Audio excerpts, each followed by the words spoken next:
Hi guys, welcome back to our channel ఆస్ట్రేలియాలో అమ్ముకొచ్చి. So last వీడియోలో మనం అసెంబ్లీ ఆర్ట్ గ్యాలరీ చూసాం కదా ఆస్ట్రేలియాలో. నెక్స్ట్ అయితే మనం వార్ మెమోరియల్కి వెళ్ళాము. అవన్నీ నేను ఈ వీడియోలో ఎక్స్ప్లెయిన్ చేస్తాను.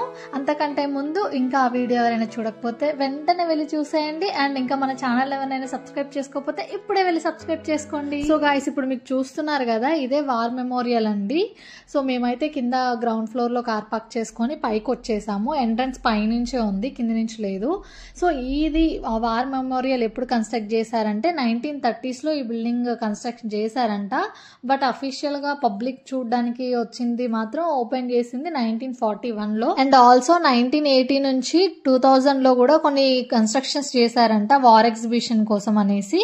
అండ్ ఇప్పుడు మేము వెళ్ళినప్పుడు కూడా కొన్ని రీవర్క్స్ జరుగుతున్నాయి. అండ్ ఈ ఫైర్ చూసారా, ఇది మాత్రం సోల్జర్స్ కోసం నివాళిలాగా ఎప్పుడు మెయింటైన్ చేస్తారంట.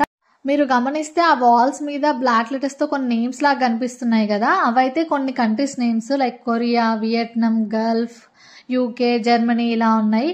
అదేంటి ఆస్ట్రేలియా వార్ మెమోరియల్లో వేరే కంట్రీ నేమ్స్ అంటే, సో వాళ్ళు వార్ జరుగుతున్నప్పుడు ఆ కంట్రీ వేరే వాళ్ళతో ఎప్పుడైనా వార్స్ జరుగుతున్నప్పుడు వీళ్ళు హెల్ప్ చేశారంట. ఆ వార్స్ లో పార్టిసిపేట్ చేయడం వల్ల ఆ కంట్రీ నేమ్స్ ఇక్కడ డిస్ప్లే చేశారు.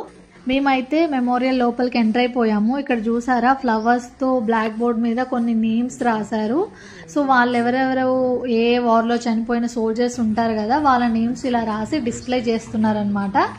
ఇప్పుడైతే మనం కార్నర్ లో లిఫ్ట్ ఉంటుంది, లిఫ్ట్ లోంచి కిందికి గ్రౌండ్ ఫ్లోర్కి వెళ్ళిపోదాము. అక్కడ మ్యూజియం ఉంటుంది.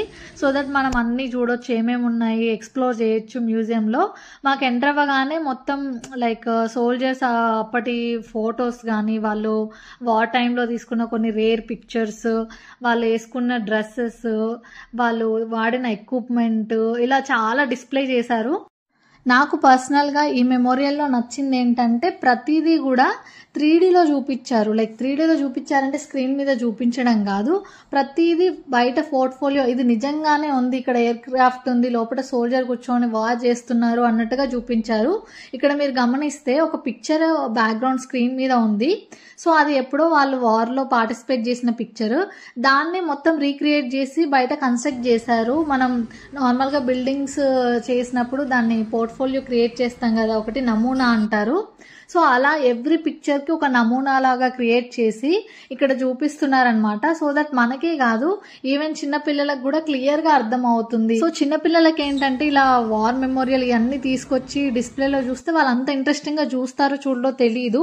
బట్ ఇలా 3Dలో నమూనా లాగా బయట ఇట్లా రియల్ గా జరుగుతుంది మన కళ్ళ ముందు అన్నట్టుగా చూపిస్తే వాళ్ళు తొందరగా గ్రాస్ప్ చేసుకుంటారు అండ్ ఎక్కువ రోజులు గుర్తుపెట్టుకుంటారు. అండ్ ఫ్యూచర్ లో వాళ్ళు సోల్జర్స్ గా అవ్వడానికి కూడా యూజ్ అవుతుందేమో అని నాకు అనిపించింది.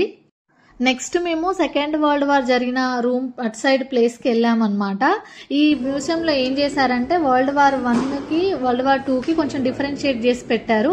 సో దట్ క్లియర్గా అర్థం అవుతుంది కదా, వరల్డ్ వార్ 1లో ఏమేమి జరిగాయి, వరల్డ్ వార్ 2లో ఏమేమి జరిగాయి అనేసి మనకి కొంచెం క్లియర్గా అర్థం అవుతుంది. అండ్ ఏమేమి ఎక్విప్మెంట్ యూజ్ చేశారు అవన్నీ కూడా క్లియర్గా డిస్ప్లే చేశారు.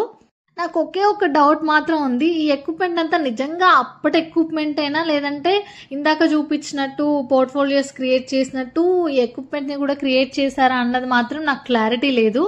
Sorry for that.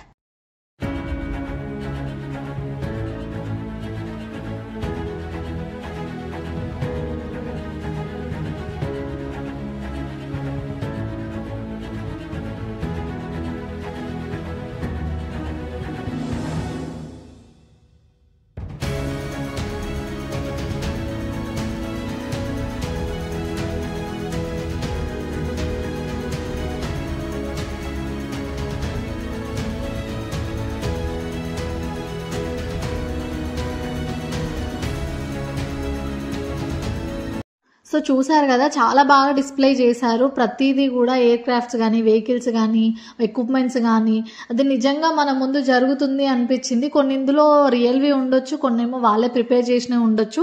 But exact measurements తోని చాలా బాగా క్రియేట్ చేశారు. అది చూడగానే మనకి ఆ సిచ్యువేషన్ అర్థమైపోతుంది, అంత బాగా అనిపించింది. అండ్ ఇక్కడ చూసారా, చిన్న చిన్న గదుల్లో 3D పిక్చర్స్ లాగా, లైక్ 3D పిక్చర్స్ కాదు, అవి బొమ్మల్ని డిజైన్ చేశారు. లైక్ మనం బొమ్మల కొలువులో బొమ్మల్ని ఇలా పెట్టి చేస్తామో అలా వాళ్ళు టాయ్స్ని అలా ప్రిపేర్ చేసి సోల్జర్స్ని ఒక సిచ్యువేషన్ని క్రియేట్ చేశారు. అక్కడ చాలా బాగా అనిపించుండే ఇదైతే. ఇక్కడ ఒక్కో పోర్ట్ఫోలియో సోల్జర్స్ యొక్క ఒక్కొక్క సిచ్యువేషన్ ఎక్స్ప్లెయిన్ చేసినట్టు అనిపించింది నాకు.